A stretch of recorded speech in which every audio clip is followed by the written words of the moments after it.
Welcome back to the channel. My name's Adam Smith, and today we continue the journey in the Elder Scrolls Betrayal: The Second Era from Chip Theory Games.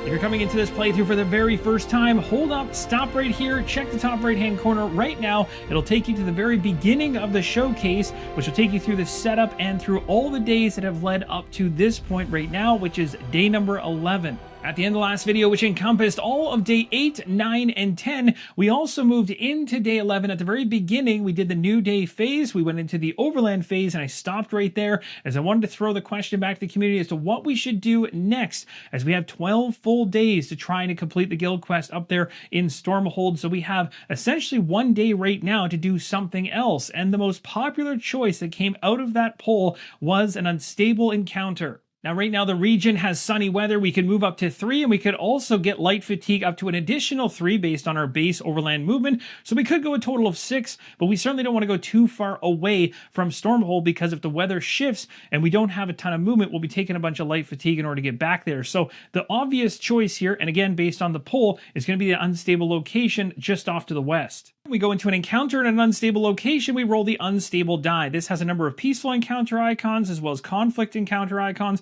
but it also has a traveling caravan that can crop up. We haven't seen this happen yet. It could potentially happen with this roll right here. We'll see if it happens right now. Nope, it looks like a peaceful encounter. And it's kind of funny because the poll result actually had a peaceful encounter, the one right next to Stormhold up there, as the second most popular option. So we ended up getting a peaceful encounter in a different location, a little bit further away, but not a big deal. So we'll take the top card off the deck and we'll find out what we have. A peaceful encounter called Swamp Fever? That certainly doesn't sound peaceful to me. It states right on it, the fetid environs of the Black Marsh have a reputation as breeding grounds for pestilence, and for good reason. After wading through the muck of some uncharted swamp quite some time ago, you still have not quite managed to dry off. You are beset with a deep fatigue. That does not sound good. Your vision swims as you feel some infection assault your body. That also doesn't sound good. It's becoming clear that ignoring your condition is gambling with your life. Okay, it's getting progressively worse as I read. You need to rest, but that might take time you simply don't have. Okay, well, I definitely don't like where this is going. We've got 2 options here, and both of them ended up being peaceful, so I guess that's a plus. Again, we're on an unstable location, so if we had to flip this over and there had been any red outline around any of these options, we'd have to take that option because we're at an unstable location. But because we just got 2 regular ones and they are both peaceful encounters, we just get to choose between them, which is nice because we have options here. It says there should be an Argonian healer somewhere nearby. This provides 1 XP. It says if the weather is flooding, you cannot select this option, so first off, we can because it is sunny. It says make a social check based on the number of characters in your party. So it's 2 plus 3, so it's 5. If successful, each adventurer must discard 1 item if possible. If unsuccessful, each adventurer must discard 2 items if possible, gaining an over fatigue if they cannot. So that doesn't sound so great. The other option, again, a peaceful one, says you know you need to lie still before you move on. This is going to be an XP, and it says adventurers can only spend XP on tenacity during today's reward phase, and the adventurer's rest step is skipped. No. Okay, well, first off, the rest step is not that big of a concern. It's actually not bad at all for me, so that might be okay. The downside is of that choice is that all the XP I've been basically banking up with the Argonian, who has 3, whereas the Dark Elf only has 1 to spend. I'd have to just put it into tenacity instead of actually upgrading anything else on my player map, which is actually kind of brutal because I was hoping to do some bump ups in different areas for the Argonian before getting into that final guild quest. So I don't like the bottom one, and I also don't like the top one. Now, I'm not really a big fan of either of these choices, but I certainly don't want to be capped in terms of how I spend my XP at the end of this day going into the last day to try to do the guild quest. So likely going to be gravitating towards the top option, but here's the thing. It's a social check, and the social check value is 5, and I have absolutely no skill lines that provide any dice to roll for a social check. So what you have to use if you don't have any dice to kind of add into the fray that way to get up to that 5 level is you can use tenacity to get there. So here's the good news. The Dark Elf has been holding on to 5 tenacity for quite some time, whereas the Argonian only has 2. So technically, I have the tenacity here to force a success on the social check. And I think that's exactly what I'm going to do because it ensures that I don't have to lose any items whatsoever and also doesn't result in any of the negatives that come from the other option we could choose. So the question really becomes who's going to spend what for tenacity. Now, technically, I really like the Sorcerer's Master class because it's at a higher level than the Novice Dragon Knight class for my Argonians. So what I'll probably do is I'm going to use, I think, 2 tenacity from my Argonian and I'll use 3 from the Dark Elf. And again, the logic here is just thinking ahead in terms of what kind of tenacity spends I'm going to want to do off my classes in a final battle. And I think the Dark Elf is going to have some things that are going to be very beneficial. Again, focused on range and being a sorcerer, I think that's the best call. So we're going to go ahead and spend all the Argonians' tenacity. And technically, I was holding on to this 5 tenacity for the Dark Elf for a rainy day, hopefully to use in an actual battle. But unfortunately, 3 of it's going to get sucked up for this social check right now.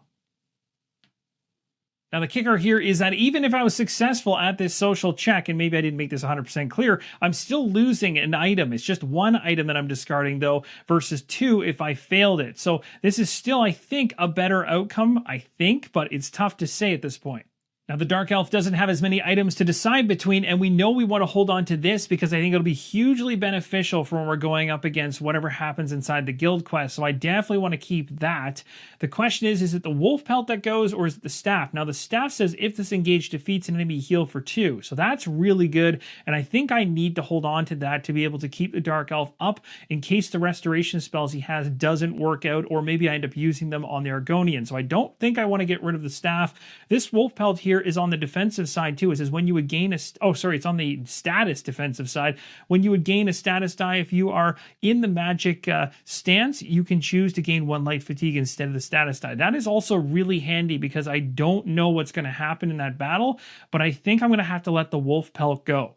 And it's a tough choice either way, but I think the staff is beneficial for me in that I can actually try to actively have this effect trigger, whereas with the other one that I just tossed away, it's really something that's happening to me, and I can't control how often that happens, so I don't even know if it's useful to hold on to at this point. For the Argonian, a little bit of a tougher decision to make between all the items. I've got 5, my max is 8 that I can hold, and 4 is what I can bring into a battle. So actually getting rid of 1 will kind of be somewhat beneficial as I can't bring it in anyway. So I just have to choose what I can live without, and I think it's going to be the sword.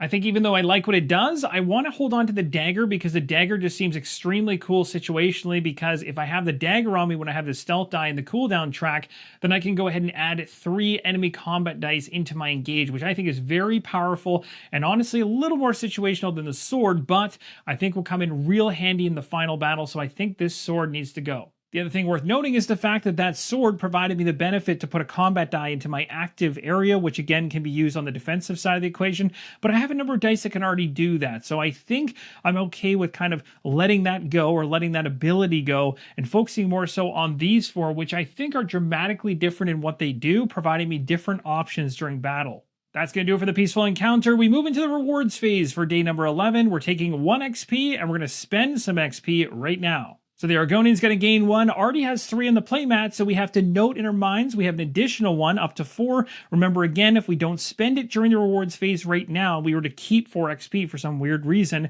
then we'd have to convert that one we just got into tenacity because we can't hold on to it because we're maxed out on our board. But we are absolutely going to spend all of our XP right now, and I'm doing so by going ahead and jumping up my cooldown stat from 3 to 4. This is going to be a nice big boost that's going to allow me to get through the track that much quicker, allowing me to cycle my dice back through. And that big upgrade is going to cost 4, so if I had the additional 1 plus the 3, it brings me down to a total of 0 XP left, and I think I'm in a good place going into the battle for the final guild quest we shall see. Now, on the Dark Elf side of the equation, there's so many options here, because by gaining 1 XP for the Peaceful Encounter, I'm going from 1 to 2, and when you have 2 XP and you're sitting in a situation like this, you can see straight down the center 2 columns, which are where the majority of my stats are starting to lean into. It's all 2 XP, so it really gives me a lot of options to choose between, because I'm obviously not going for the cooldown stat. I can't afford 4 XP on that one, so I could go after an additional health, for instance. Again, going left to right is on the white side. You don't worry about the black unless you're going from right to left.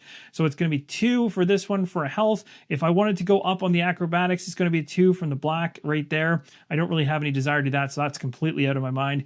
The combat line here, I could add another white combat die. That actually would be beneficial because I have no desire to up my stamina at all because I have acrobatics already, and these dice can provide additional movement off the beginning of my turn. So I don't really necessarily need to bump that stat up. So this one is kind of a cool potential.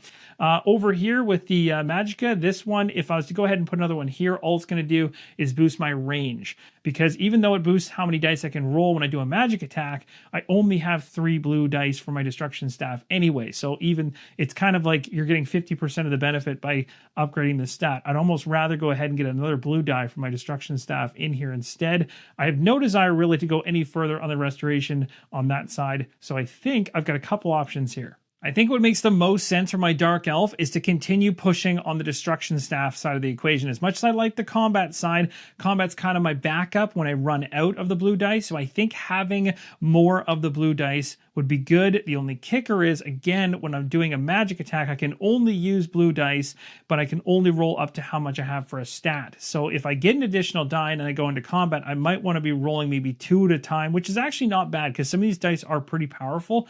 So 2 at a time, so I kind of can separate it into 2 separate attacks round over round.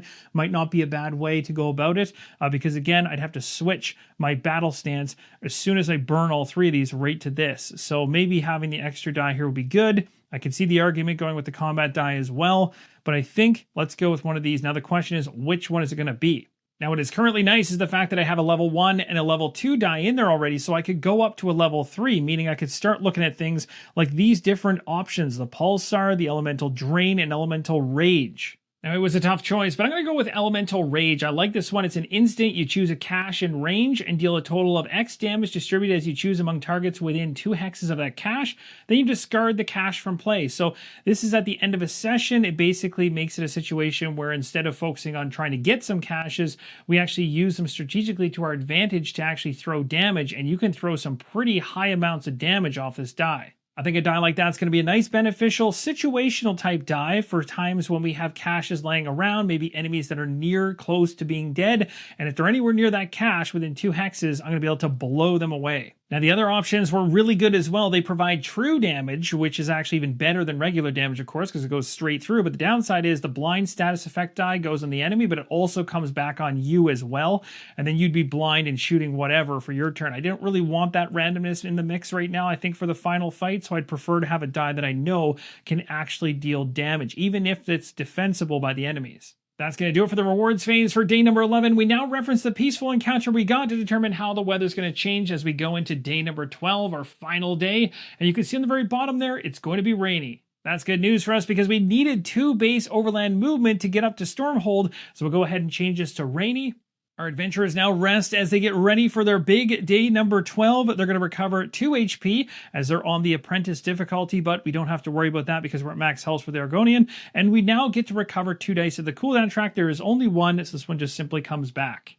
Now looking at the Dark Elf, I actually noticed he only has 5 chips underneath of his main stack, and he actually has 6 HP, so he should have an additional one when he heals up 2 right now. There's no gameplay impact going backwards whatsoever because there was no conflicts that had him lose any HP along the way, so we simply just get that XP in there, and both of our characters have a max of 6 health chips. And what's even better is that both characters have a completely empty cooldown track. And just like that, my friends, we are headed into day number 12 of the very first session. Now it's time to head to the Overland Phase and make our 2 movement towards Stormhold. The party makes it all the way up north to the main objective. As we go into the encounter phase, because we're at the main objective, we go inside the Gazetteer, which tells us to go to D24 for Curators of Chaos. And it says, armed with your map fragments and newfound knowledge, you enter the cave below Stormhold with confidence in your direction and awareness of your enemy's presence. Again, we're able to do this because we did one of those side objectives earlier in the playthrough that allowed us to gain some knowledge. You even managed to sneak up and eavesdrop on a few of them as they argue over where to go next. These better be worth it, and Imperial grouses as his companion a diminutive orc considers a branching pathway. What does she even want these crystals for anyway? I don't really understand it, the orc replies. It's something about the crystal's ability to hold corruption. She thinks they might be useful too. What did she say? Siphon off the worst effects of sundering the world from oblivion until... I can't remember. I just do what I'm told.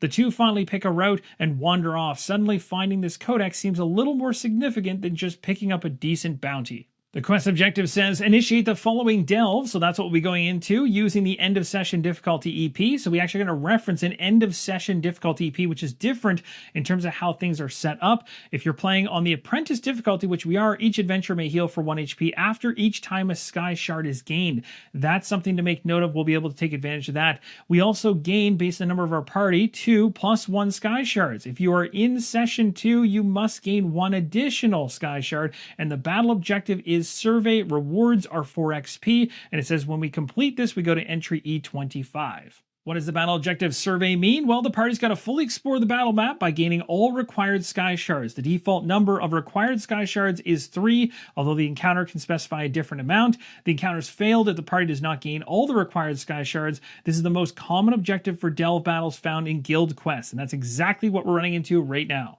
So we're going into a delve battle. The battle objective is survey. We need to find 3 sky shards based on the equation of how many party members we have, which is 2 + 1. And if we happen to be in session number 2, we'd be adding an additional sky shard to that to 4. But we're in session 1, so it's just 3, the default number. Now, as with every battle, we have to calculate our EP and know it, and when you're at the very end of a session, you always do it based on the charts here, which are found on page 56.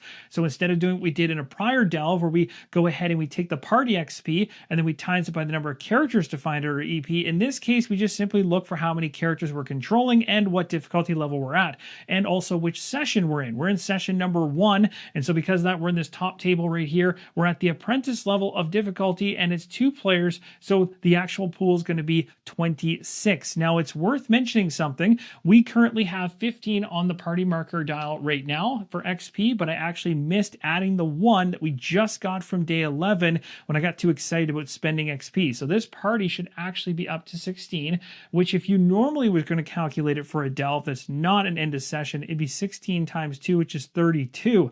So you can see you could make this end of session pool much more painful on yourself.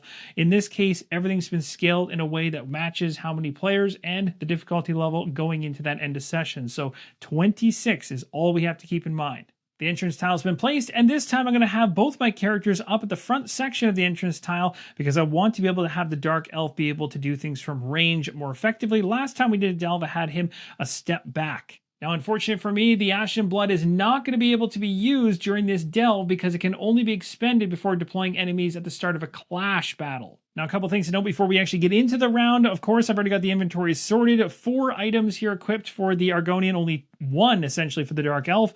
The battle stances have been set. I've got the light attack one set up right now, and then magic over there for the Dark Elf. Also, the Argonian is going to be the first player.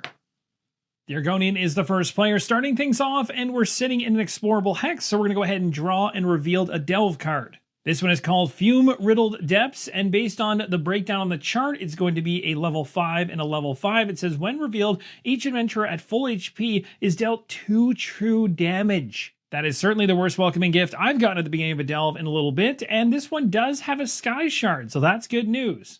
The tiles have been connected. There is 1 cache here. And we also know there are 2 level 5 enemies. The first is an Imperial Marauder, and the second is a High Elf Marauder. Both these enemies have 5 HP. The skill on the Imperial Marauder says Native as well as Rally. We'll take a look at Rally in a second. We know Native from prior, but this time, because it's raining, it's going to be a little worse. It's going to be going after the active slot dice. It's going to get rid of 2 of them when it engages somebody. Now, the rally skill on this unit says that after the unit's defeated, if it is not the last enemy in play, deploy an enemy of the next lowest level, so it'd be a level 1, to a hex where this unit was defeated, then return this unit to its enemy bag. So we want to make sure that we're actually killing this thing off last. The High Elf Marauder has Divert and Dodge. Divert is the unit cannot lose its last HP unless it's already at 1 HP prior to taking damage. So basically, we got to whittle it down to 1 HP and then come at it yet again after that to take it out.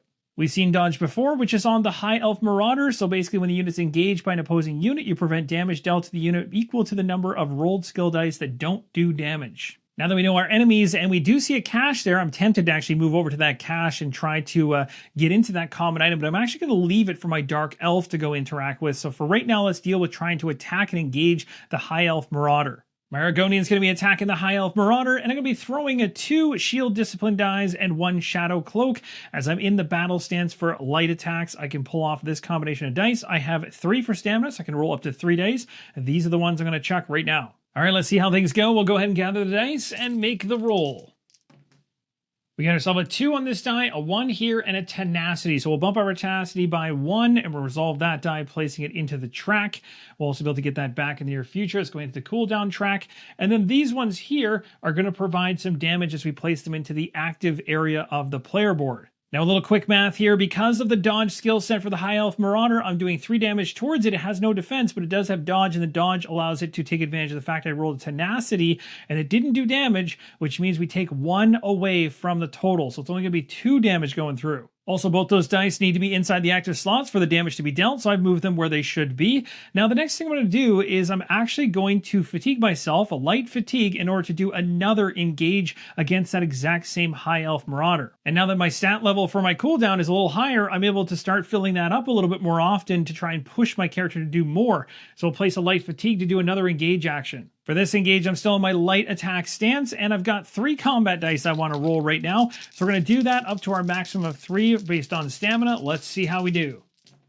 1 die roll just outside the shot, but you can see it is a 1, 1, and 1. That's going to be 3, and because there were no blanks, the actual dodge off the High Elf Marauder is not going to take place to take anything away. So 3 goes through, and that's going to take that one out. That worked out nicely. My Argonian's now going to go ahead and move 1 space in just to get the attention of the Imperial Marauder. And as soon as we move in, we now trigger the effect off of the Sky Shard that we just gained from moving in. And it states to set all adventurers' tenacity to 0, which is not too bad because we only have 1 on the Argonian and 2 on the Dark Elf. So tenacity across the party has been completely removed. And at this point, I'm going to end off the Argonian's turn. We're going to move over to the Dark Elf. The Dark Elf's going to move 2 positions into the tile onto the cache, and it's going to try to lockpick this to see if we can get anything interesting out of it. So we need a 3, 4, and 6, and we got 3 attempts to do it. And again, we can also go ahead to uptick this forcefully if we want to. Let's see how we do off our first roll. We got ourselves a 3, a 6, and a 6. So we got 2 of the numbers already. So we'll certainly keep the 3 and the 6, and we'll roll 1 more time and maybe another time to see if we get lucky and land the 4. We got 2 more rolls to go. We got a 2. That's not good. Let's go again. We got a 1. That's even further away. I should have actually held on to it earlier. I was hoping that I'd be within 1, but it's going to cost a lot to get that uptick to 4. This is slightly painful to do, but I'm going to take a light fatigue 3 times over to increment this from 1 up to 4. Again, you can't reverse from 1 to 6 and back the opposite way. So we're going from 1 to 4, and that's going to unlock it. We now can take this item. And we found the Ornate Scabbard. It says for 1 tenacity, which is kind of ironic because we just lost all of our tenacity across the board. It says perform an additional engage without gaining light fatigue. That sounds useful. This engage must be in the light weapon stance. That's not a bad item at all for the Dark Elf. We can certainly make use of that in the future. Now, the Dark Elf's already moved 2, and it's going to engage at this point. The great news is going into this roll is that the Dark Elf doesn't have to deal with the native ability because there's no active dice in the active area of its dashboard. There's also no other enemy in play, so Rally's not going to trigger and cause an additional spawn if we kill this thing off before any other enemies in play. We've already taken care of the other enemy in play, so now we can just go right at this individual. I'm choosing to roll these 2 dice from the Destruction Staff as well as this one from the Restoration side of things to try to heal up the Argonian. Let's go ahead and make the roll. Again, this is all based on the magic stance I'm in. Magicka levels 3, so I can roll all 3 of these dice. Let's see how we do. Now, you're not going to see me complaining about that roll, but one thing I just caught was the fact that I left my cache chip underneath my Dark Elf, so I've removed that because we just dealt with it already. No impact to gameplay whatsoever, but at this point we can resolve the dice as we wish. Now I'm going to go ahead and up my tenacity by 1 by resolving the tenacity die first. It goes into the cooldown slot.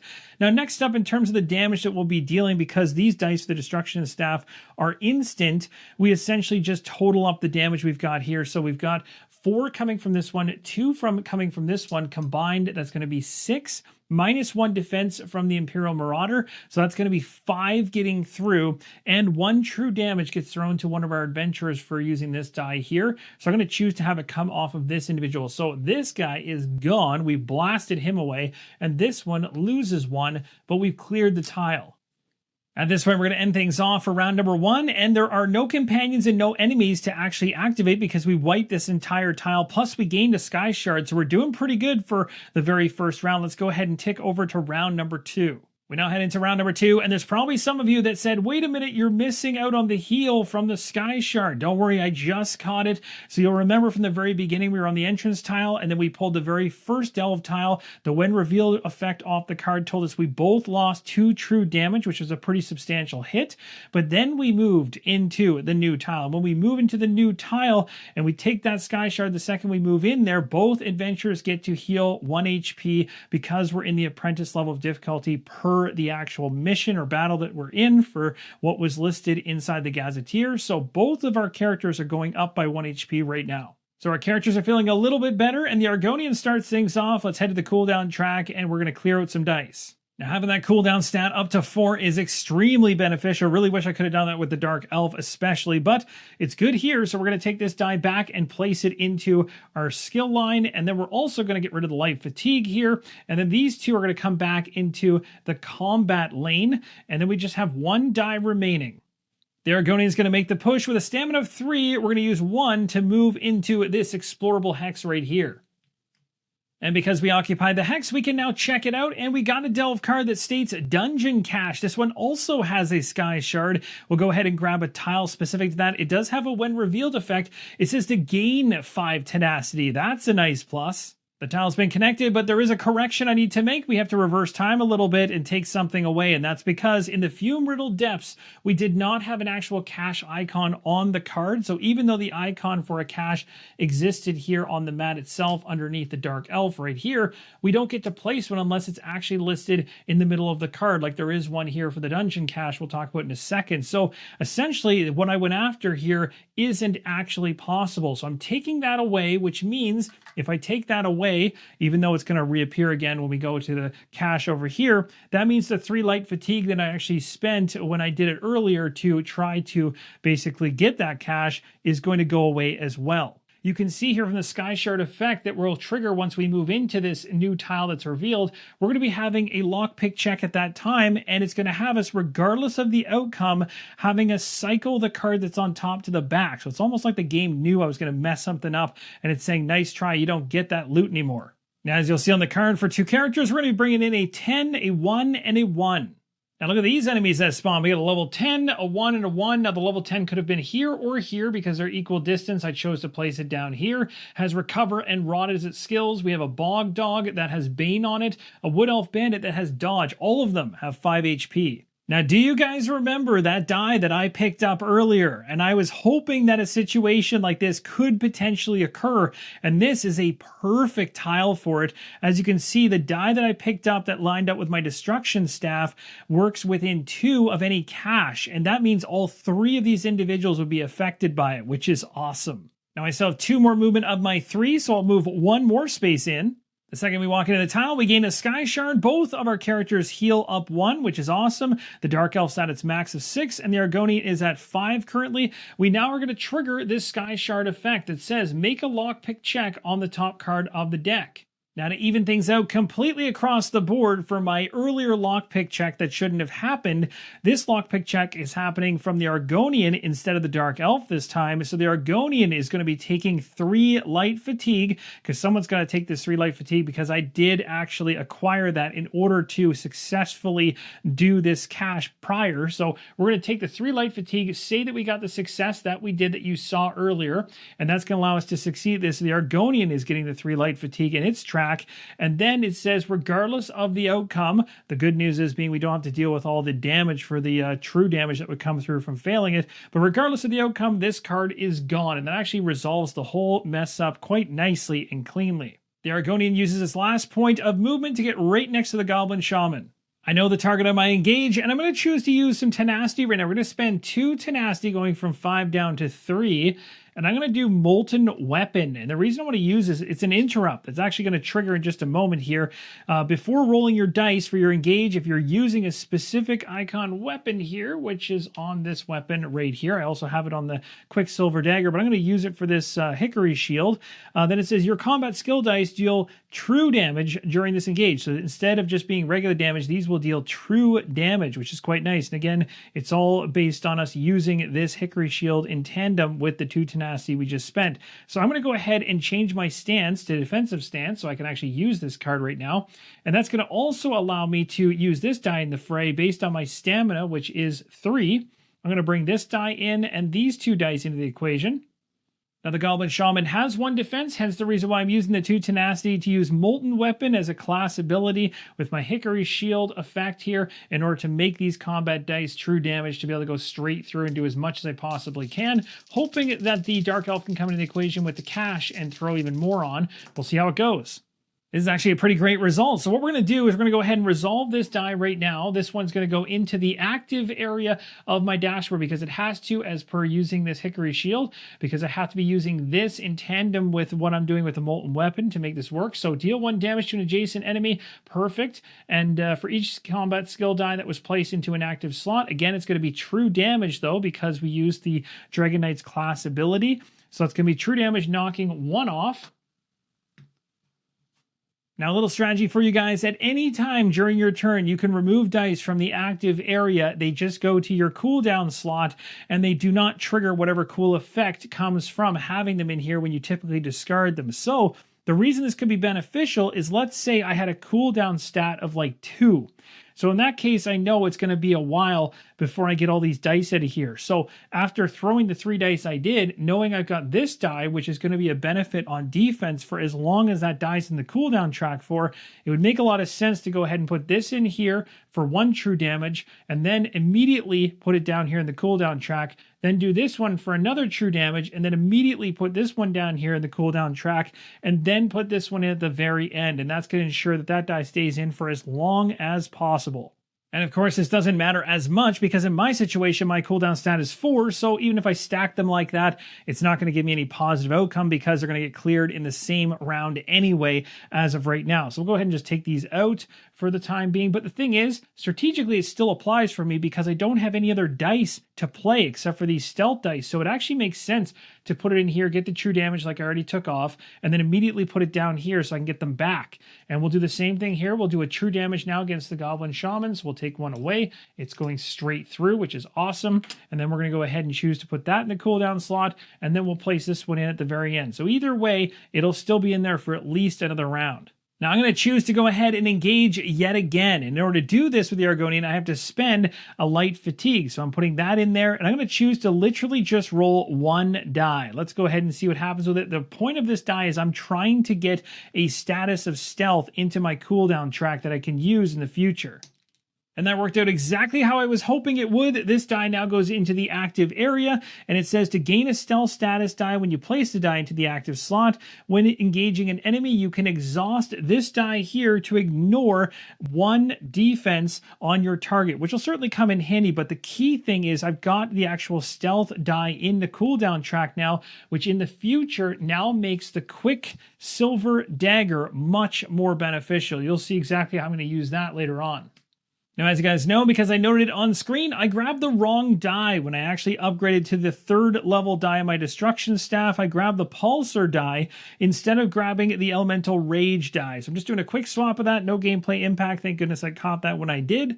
My Dark Elf starts his turn. The cooldown track has been replenished. All 3 dice coming out. And my Dark Elf's going to move 1 position closer to make sure that it's in range of the Goblin Shaman. I'm going to go with Breath of Life, Elemental Rage, and Force Shock in terms of the dice I'm going to roll here. Let's go ahead and see how we do. We're on the magic stance. Let's go ahead. We got our target here, the Goblin Shaman. Let's see how it goes.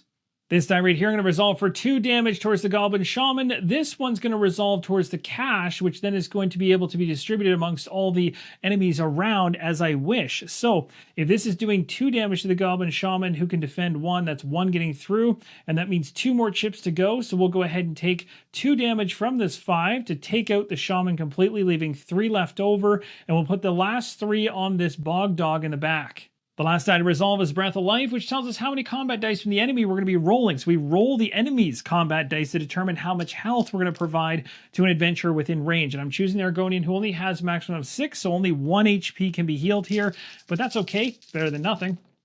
So even though we roll 3 HP of healing, we get only 1. The last thing I want to do with my Dark Elf is use the Magic Stance, which I'm already inside of, in order to pull off Dark Exchange. So I got to pay 3 tenacity, dropping myself from 5 down to 2. It's pretty costly, but it says move up to 2 HP from any unit in range to any other unit in range, and it can exceed the health stat. So I'm going to take 2 from the Bog Dog, which is going to instantly kill it. I'm going to give it to the Argonian. That Dark Exchange can be extremely handy. That's going to do it for the adventurer's turn for round number 2. The companions would go if there were any, but there's not. So enemies are going to go. There's only one left. It's the Wood Elf Bandit. The Wood Elf Bandit's range is only 1, and so it needs to use up to 2 movement to get close enough to make an attack. It's going after 2 individuals with the lowest HP, so he's got himself just 1 space to move, and he can attack both of us. Now, the Argonian has a Bracer card, which we picked up earlier in the playthrough, which you can see here says, after an adjacent enemy engages you, deal 1 damage to that enemy. This damage ignores 2 defense. You can overtax it to apply a Bane status die to the unit. That's something I might want to do later inside of this dungeon. Those bracers came in handy. The Wood Elf Bandit's now going to roll to attack both of us. Let's see how it goes. It got a 1. The Dark Elf's going to take a hit, but we have the ability to block it on the Argonian by removing this die from the active slot going into the cooldown area. We're moving from round 2 to round number 3. We have 2 Sky Shards so far. We're looking for 1 more. And we'll start things off with the Argonian. Now, as you can see on the cooldown track, we're going to be gaining back 1 combat die will slot in, and 3 light fatigue are being removed.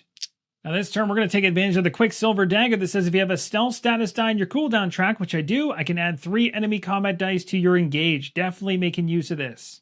Now recently I resolved an attack from the Wood Elf Bandit that hit both of us, but as you can see, when you have the stealth status die, you can only be targeted by opposing units that were adjacent to it at the start of the current turn. After this unit deals damage, this die is removed. So because we were in the shadows, the Wood Elf Bandit could not target us, so this die actually gets to stay where it was. Now these enemy combat dice that come from the Quicksilver Dagger do not count towards any stamina limit for your other dice you want to add into the pool. So I'm just going to add 1 combat die into the fray on top of it. I think this will be enough to take care of the Wood Elf Bandit. So let's go ahead and make a roll and see if we can take it out. That is a perfect result for this individual. It has dodge, which means it would go ahead and negate damage based on how many were blank. There were none that were blank, all of them doing at least 1 damage, and there's only 4 in his stack, so he's gone. And that's going to do it. Another tile is clear. And also don't forget, the stealth die goes away after your character deals damage. The Argonian is going to move to this hex right here in order to explore further. And it appears we found a narrow causeway, but no Sky Shard this time. Now this new tile doesn't have any when revealed effects, but it does have an ongoing effect. It says tight squeeze. Adventurers cannot move onto or be placed onto this tile if there's another adventurer already occupying it. So only 1 individual can get through at a time. It does have a cache here though. And it also has some enemies. As we can see on the chart on the card here, it shows a 5 and a 1. In this location, we have an Orc Marauder and a Skeleton, and I still have 1 more point of movement to use my Argonian if I want to, and I'm going to use it to get into this area. And that's going to end off the turn for the Argonian. We're going to head over to the Dark Elf. And the Dark Elf is recovering all 3 from the cooldown track, which is awesome. Now, per the effect on the tile, I can't go into the tile to help out, but I can certainly do things from range. So let's get some movement going for the Dark Elf. The Dark Elf jumps on the cache. We're going to do a lock-picking check here. Let's see what we get off the top. It's going to be a 1, 3, and 4. We have 3 attempts on this one. Let's go ahead with the lock-picking dice and make our very first roll. So far, we got 1 die locked in. Let's go ahead and roll the next 2. We got 2 more re-rolls to go. We got a 2 and a 6. Neither one of these work, but we could technically take a light fatigue for that one. I gained a light fatigue with the Dark Elf to uptick that from a 2 to a 3. Let's go ahead with the last die, last reroll. We got ourselves a 3. We'll go ahead and take 1 light fatigue to bump that up to a 4. The Dark Elf found a frog skin pouch. This is a bag. It says for 1 tenacity interrupt while taking a shop town action, gain an additional item. Not bad.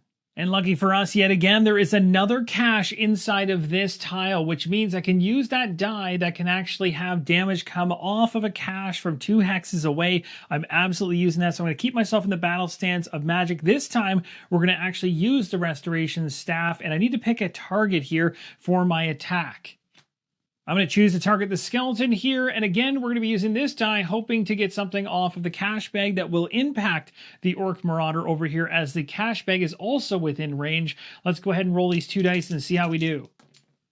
This is going to deal 2 damage, which is pretty great. This is going to deal 5 damage to anybody within 2 hexes of that cache. So let's think about how we can maximize this.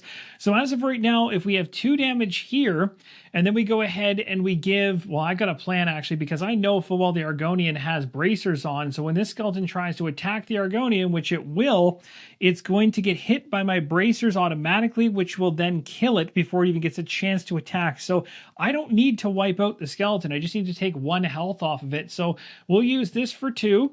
Then we'll take 1 of the 5 here to make it 3. And that's enough to take off 1 chip from here. And that'll be perfect because, again, remember, when it later attacks my Argonian, the bracers is going to ignore up to 2 defense while it does the damage. So that skeleton's going to die. And then the rest here, the 4, is going to go up to the Orc Marauder, but it has a defense of 2, so only 2 gets through.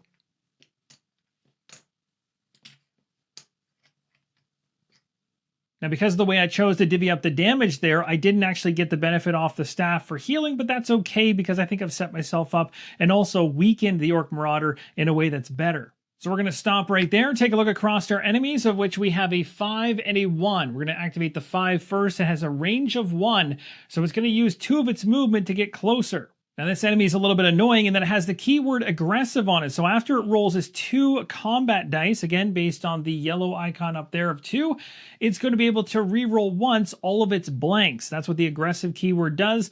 Now the steal keyword, when this unit determines a target, you're going to roll a d6. The result, if it's greater than or equal to the target's current HP, that target discards a non-consumable item from a ready slot. Now, what's hilarious about this is because we did the Dark Exchange and because I was allowed to go above my maximum, there is no way that this die roll can possibly hurt the Argonian. So basically, it's moot. It doesn't matter, which is awesome.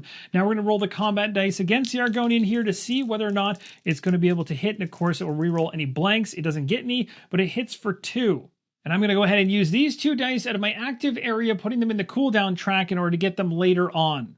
And that negates that damage nicely.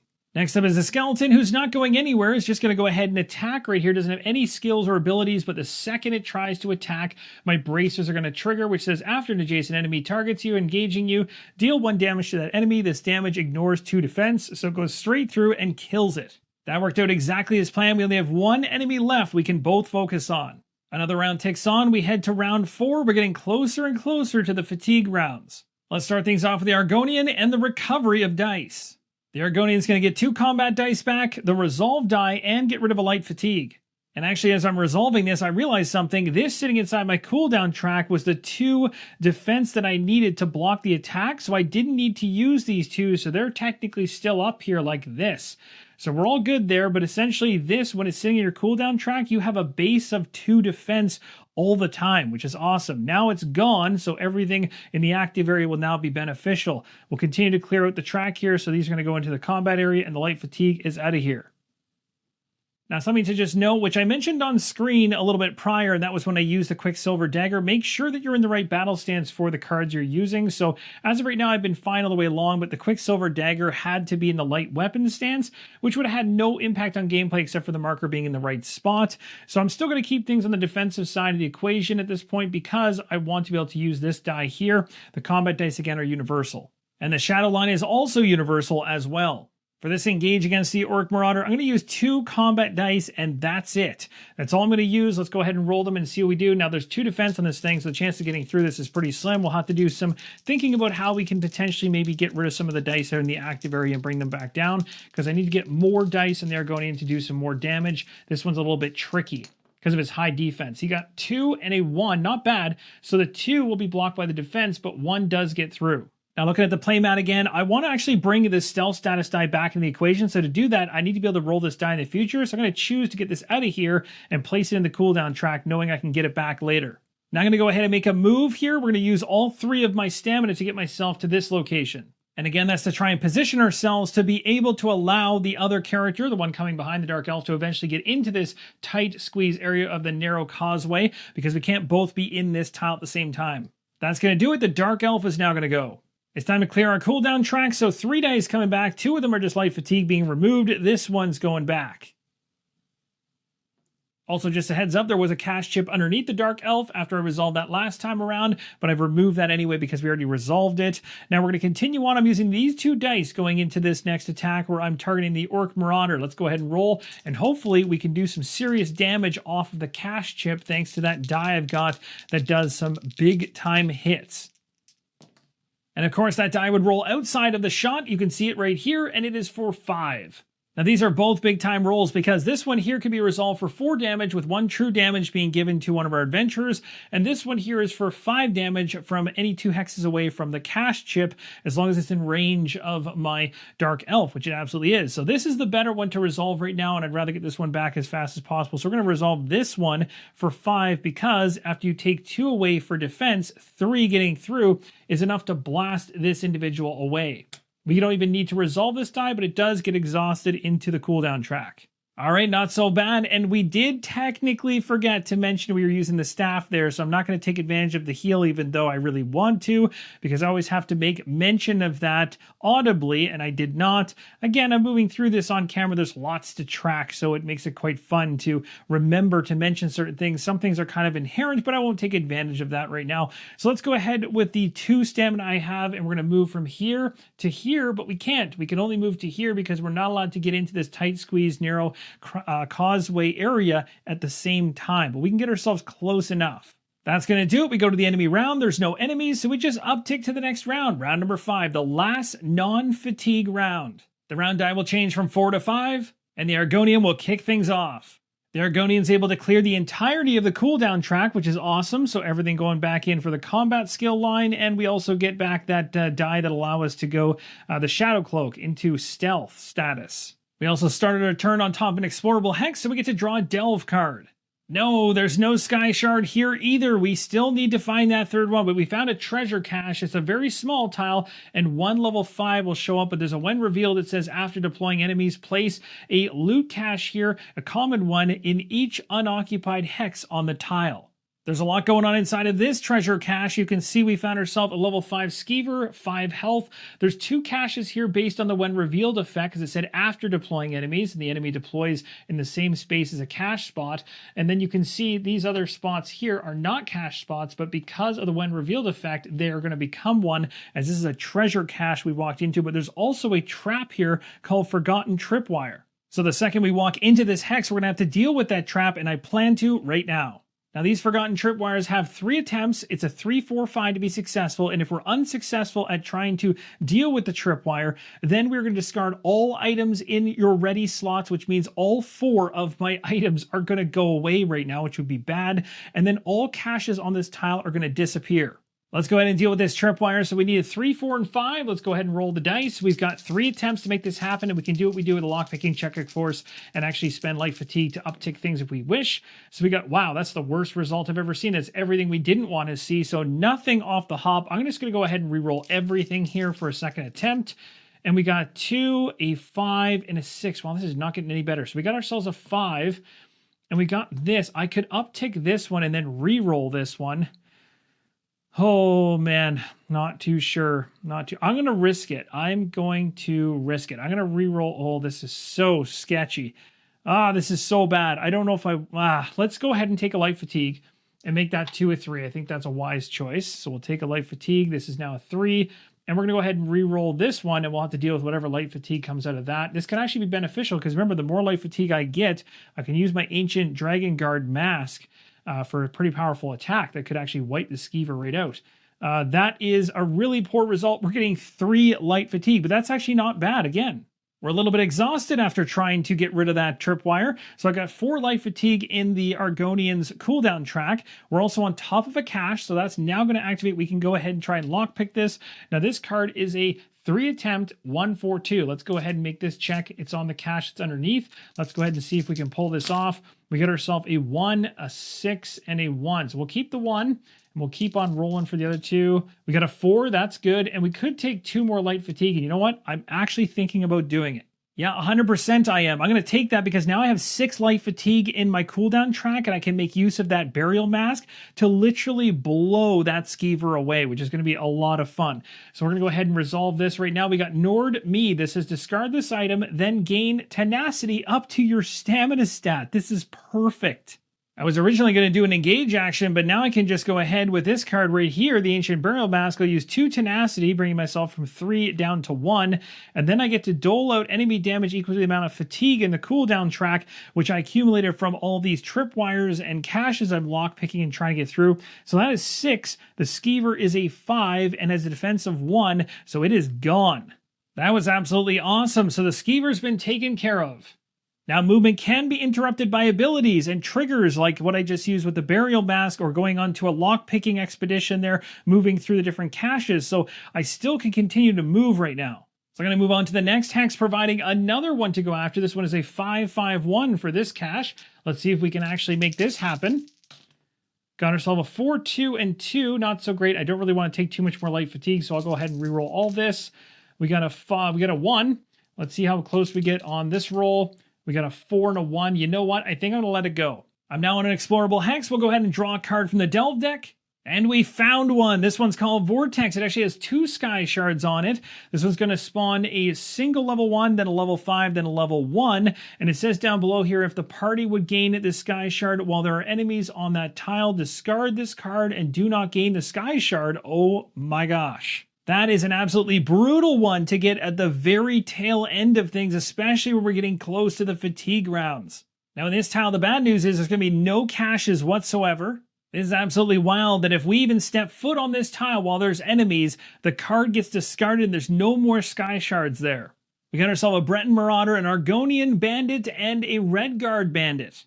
I'm going to go ahead and do an engage here with the Argonian. We're going to attack this Argonian Bandit right here as our target, and we definitely can pull this off if we change to a ranged battle stance using our stamina, which is 3. So from 3 hexes away, I can make this attack. Again, I'm not trying to go inside this tile because the second I do, I lose the sky shards which are on it, and I don't want that to happen. So we're going to do some attacks from distance. I'm going to go ahead and throw these 3 dice based on my stamina, 3 combat dice going into the fray. This thing has 1 defense. Hopefully we can get through it and kill it off if we get really lucky. We end up with 3 of these results. We're going to use these for damage. Now, 1's going to get blocked by the defense of this thing. So 2 damage going on, which is not enough to kill it, just 1 shy. I'm going to push for another engage at this point. I'm going to take a light fatigue in order to do so because this is my second engage for my turn. I'm going to choose to roll this die here, my Shadow Cloak. I'm going to try to go into a stealth status state because everything is at least 1 hex away, which works well for me in terms of being the target of any attacks. So we're going to go ahead and roll this, hoping for the best. We're also going to change our battle stance right now to the defensive side so I can bring this die back in the fray because I know I've got enemies coming at me in the near future. Let's roll these 2 and see what we get. That was a great roll. We're going to place this die into our active slot, immediately giving us the stealth status die, which is great. And then on top of it, we're placing this into the cooldown track, which will block any adjacent attacks to our character for 1 damage. That's awesome. That's going to do it for the Argonian. We're moving over to the Dark Elf, who's going to replenish these 3 dice from the cooldown track, which is awesome because it brings back a number of dice we can use very, very soon.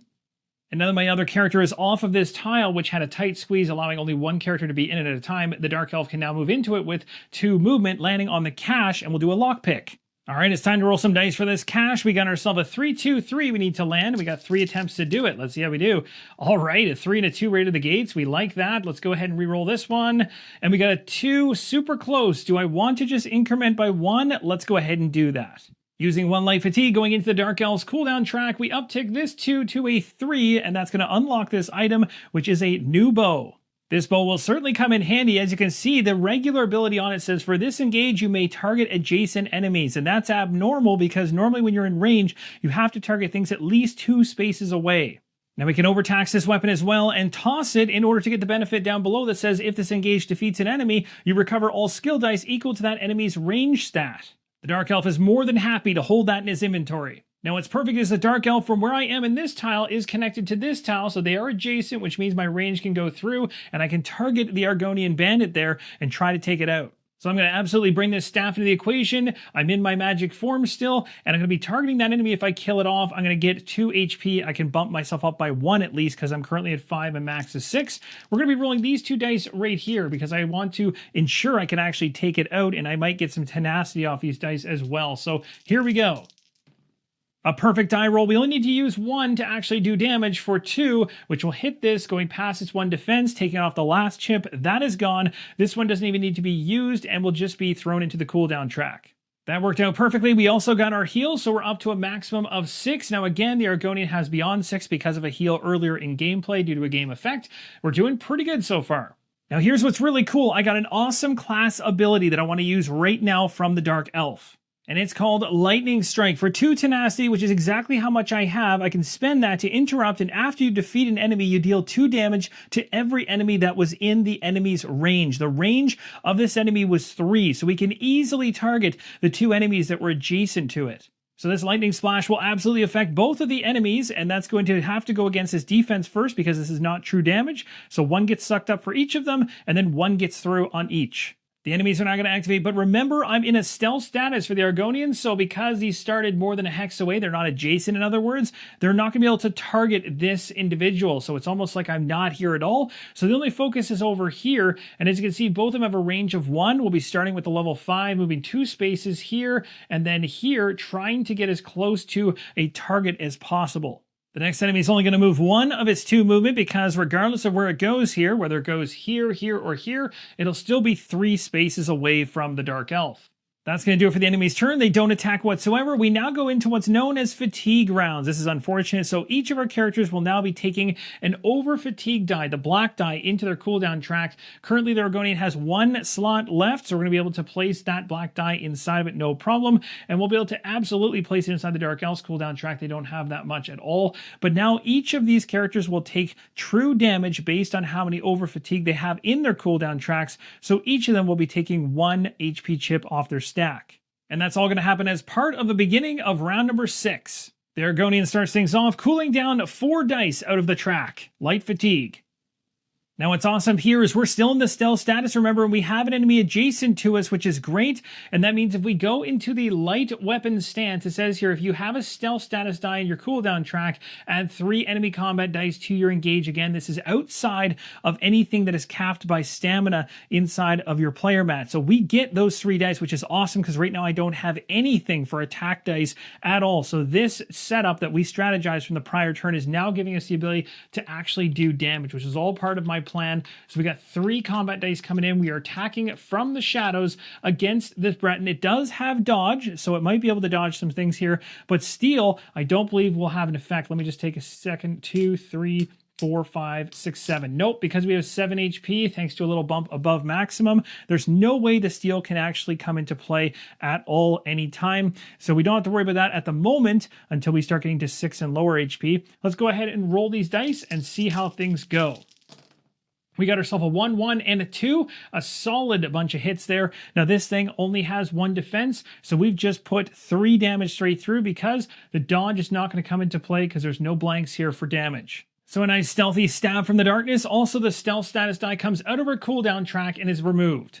Now, I really wish I was able to kill that one off this turn, but you know what? It's now at a spot where if it attacks me in the future, which it will, because now I'm going to be out in the open, I'm no longer in stealth, this thing's going to die on its next attack, which is perfect. The Dark Elf's turn is going to begin. A light fatigue is removed. These 2 dice come back, and unfortunately, we're going to have to leave the over fatigue die inside of here, which will certainly hurt us at the end of this round if we have to go past it. I'll bring my staff into the equation as I'm going to be targeting not the one with 1 HP, but I'm going to be going all the way through to the one in the back, the bandit. And so we're going to roll all 3 of these dice as our magicka stat is 3 and see if we can get the damage we need to take it out cleanly. We got it, and we don't have to go any further because this die right here landed on the icon that allows me to defeat 1 level 1 enemy, which means this enemy is completely wiped out with just a single die. No need to even use these ones, but they all end up in the cooldown track.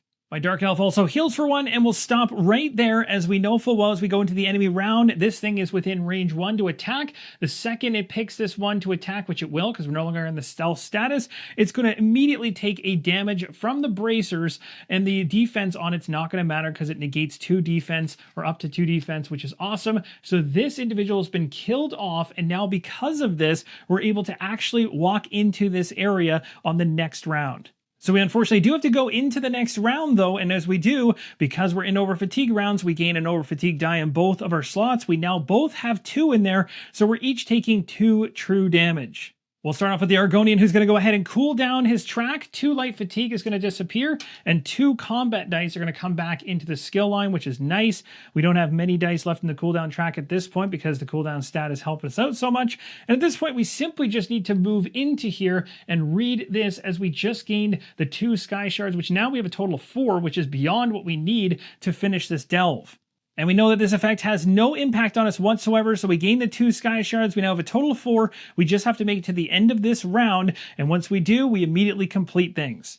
The Dark Elf's turn begins. We're going to get rid of this over fatigue. We're going to bring this die back in, and we're going to bring this die back in, and these are the only 2 left over. And honestly, I think we're going to stop things right there. And that, my friends, is going to do it. We successfully completed it with 4 sky shards. There's also a reward here of 4 XP, and it says when completed, go to entry E25. It was a tough assignment, but you managed to find the tome before your rivals and make it out of the caverns alive.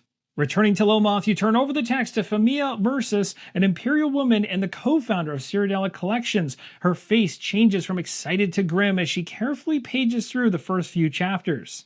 This is undoubtedly an important Argonian artifact, and you have our thanks, she says. Given what you saw on your journey and the information contained within, however, it may be unwise for us to display this volume publicly at this time. Still, we can't thank you enough for your service to our group and the Argonian people. Even if this volume doesn't find a place in our public collection, it will serve as an invaluable resource for researchers of Argonian antiquity. Now, as I mentioned at the beginning of the showcase, the game forms a campaign which is broken into 3 sessions. We just completed a session. Now, we're at the very tail end of session number 1, and this is providing us with a choice as to which option we want to take. We have 3 possible options here, and you read these and go on from there. Once you've selected your path for session number 2, you're going to go ahead and clean up the delve as you've seen done in the past. Clean up the center of your table, dealing with your player mats, of course spending XP that you've gained from the prior delve, and continue your journey through the Black Marsh. That's going to do it for this showcase for the Elder Scrolls Betrayal of the Second Era from Chip Theory Games. I really hope that this helps you not only jump right in after the Dized app, which if you check that out at the very beginning, this playthrough picks up right after that and takes you all the way through to right now the end of session number 1. From here on out, it's all about you. Get into the world, explore it. There's lots to uncover and lots of other avenues to explore. Thank you guys so much for watching. Let me know in the comments down below if this series helped you. And as always, keep on rolling solo.